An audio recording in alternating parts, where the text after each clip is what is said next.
Afternoon. I have an appointment at 3:30 to see the group vice president.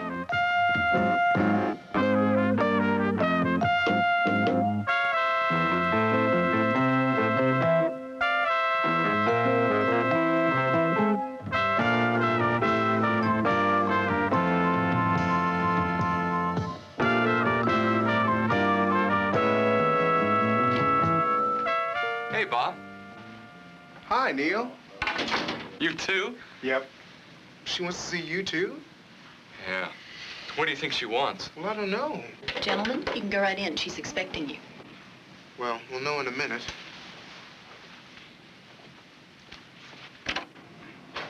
Good morning. Good morning. Good morning. Good to see you. I'm sure both of you know that the annual stockholders meeting is scheduled for the end of this month. The chairman has expressed his concern over a couple of sticky questions he may have to field from some of our unhappy stockholders. Well, the chairman's concern is our concern. How can we help? I was getting to that. I have volunteered to answer any questions from the floor dealing with declining sales and profitability in our consumer line, and with any challenges as to the effectiveness of our community relations program. And you want us to dig up the ammunition for you? Exactly. Now, time's short, so I'll need your briefing at 10 a.m. next Monday morning. I need both facts and figures from you. Any questions? Bob? Neil?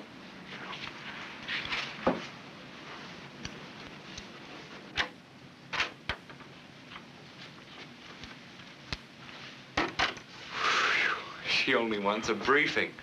I thought we might be in for a hatchet job. Yeah, but Monday doesn't give us much time to prepare. Hey, no sweat. I could have given her a briefing right there on the spot. With facts and figures. Ah, she always says that. She just wants the big picture. I can wing it. Yeah, well, we'll see. Catch you Monday morning. Right. Later. We'll return to Neil and Bob later to see how they get along with their briefing of the vice president. It'll be the nuclear... In the military, as in the business world, briefings and reports are routine daily activities. They're also standard procedure in education. And in just about any other type of organization. You'll be called upon to give briefings and oral reports hundreds of times during your lifetime. Some will be in formal situations such as this, and some not so formal. And what did he say about your promotion? Well, he said there were 3 things I had to do to qualify for my own territory. 1, I had to take a night school course in accounting. 2, I had to take a speech course. How are we getting along here, Kenny? Well, these bearings are out. We're going to have to disassemble the whole thing and put the bearings in. And so about 2.5 days will be about... Yes, some reports can be as simple as that. But not all reports and briefings are equally successful. They seem to be in good shape. Effective reports are always clear and accurate. It's both the power supply and the steering. And here we have... It's helpful if the report is also interesting. But don't confuse interest with entertainment. The function of the oral report or briefing is to impart information, not to entertain. I have no trouble recognizing it. Here are the mountains of Finland and Norway and the upper peninsula of Finland. And remember, if you've been asked to brief a group, they're already interested in the subject for its own sake. They want you to give them the facts. Though your presentation may consist of figures, statistics, or technical explanations, they're important and interesting to your listeners, or they wouldn't have asked for the briefing. Let's see how logical, easy-to-follow organization of the material in a report contributes to clarity and interest. The instruments are divided into these 4 sections. The first section is the rhythm section. The next section, the melodic section. The third section is the horn section. And of course, last, the vocal section. Can you sense the rightness of the organization here? If so, what made it right? Was the flow achieved by separating the material into natural units? Now let's watch 2 different speakers present oral reports on the same subject in the classroom. The assignment is to report on the accomplishments of a famous American. Listen carefully to see how these 2 have organized their material.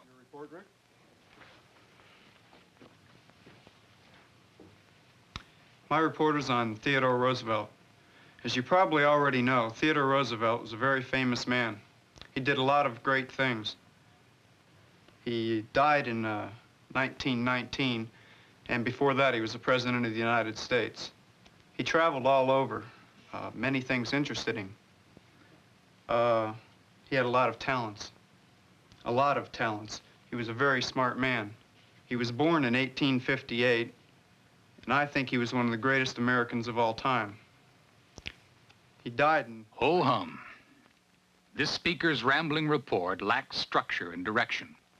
It wanders aimlessly from one unconnected generalization to another.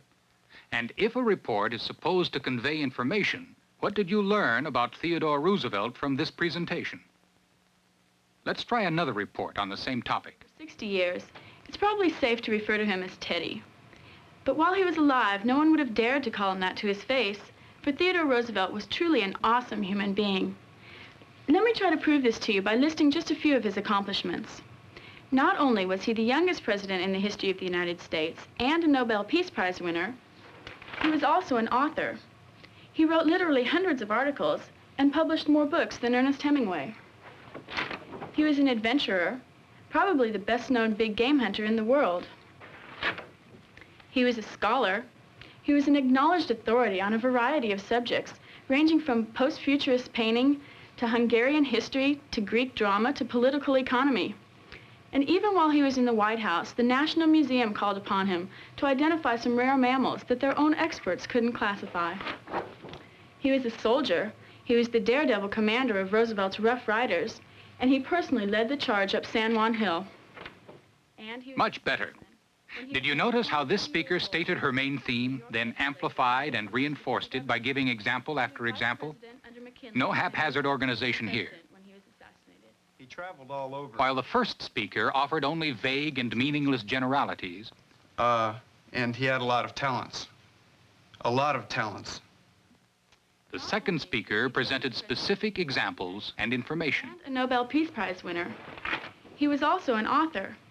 He wrote literally hundreds of articles. It seems apparent that presenting specific examples and information adds to both clarity and interest. Probably the best-known big game hunter in the world.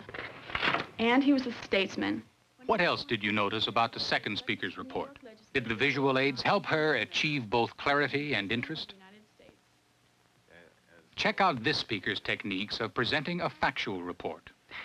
Okay, well, when I pull a driver over to the side of the road and give him one of these, a traffic ticket, he's quite likely to say to me, "Why are you out catching criminals?" Is this specific? And yet each year, more than 6 times as many are killed and injured in car accidents as in crime. Is this specific? In this county alone last year, there were 7 homicides, but 60 traffic deaths. Is this specific? Within the next 12 months, the likelihood that you will become the victim of a personal criminal attack is 1 in 550. Is this specific? Not only does the speaker pile up one specific example after another, but he reinforces them with visual aids.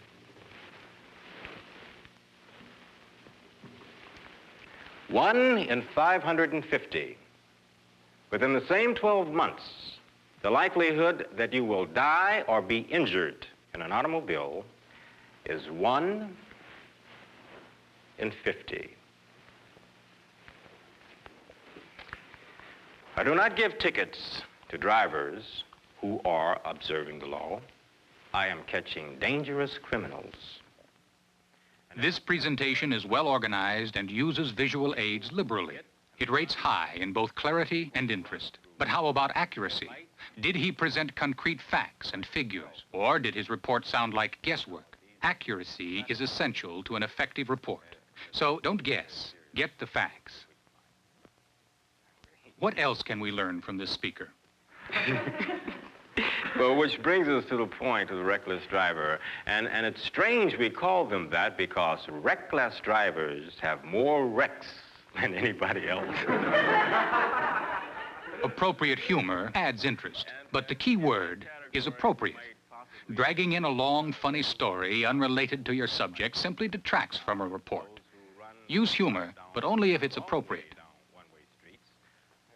And that goes for visual aids as well. Consider this use of visual aids. So as we've seen, brown spiders are extremely dangerous.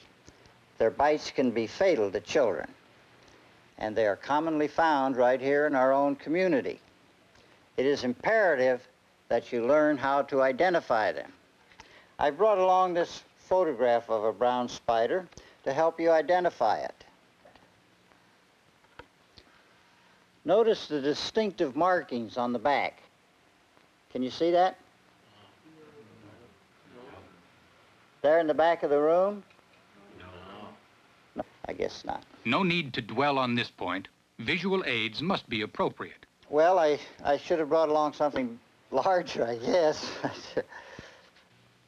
To recap, so far we've seen that good organization of the material, Instruments, each having a part in that total sound. specific examples, and appropriate visual aids can add clarity and interest to a report. He personally led the charge up San Juan Hill. Accuracy is essential, so don't guess. Get the facts. Now let's rejoin Bob and Neil as they prepare to brief their vice president. Using the criteria we've already learned about effective reporting and briefing, put yourself in her place. You be the boss. You judge their briefings. We've caught a lot of flack about our community relations program, and all of us who work in that department are beginning to resent it. It's unwarranted and unjustified. We work hard. I put in a lot of extra hours, and so do some of the other people who work in the department. We must put in, 10, maybe 20 hours overtime in an average week, and that doesn't cost the stockholders 1 red cent, because we don't get paid extra for it. We're all on salary, no overtime pay. You know, that might be something you could bring up to the chairman, sort of test the wind, you know. Would sure help morale around here if we got some overtime pay or compensatory time off for working nights and weekends. Where was I? One thing we definitely need to bring up is our minority hiring program. That's community relations. Important community relations. Affirmative action. We've hired and recruited a lot of women into responsible positions. And our record of minority hiring is good. There must be, well, the exact percentage of increase isn't important, but it's significant. I can vouch for that. Heard enough? Gone up dramatically. Let's go on to Bob. I've prepared a written report to go along with the briefing. All the documentation of the sources is in here, and this appendix includes copies of all the appropriate graphs, charts, and tables.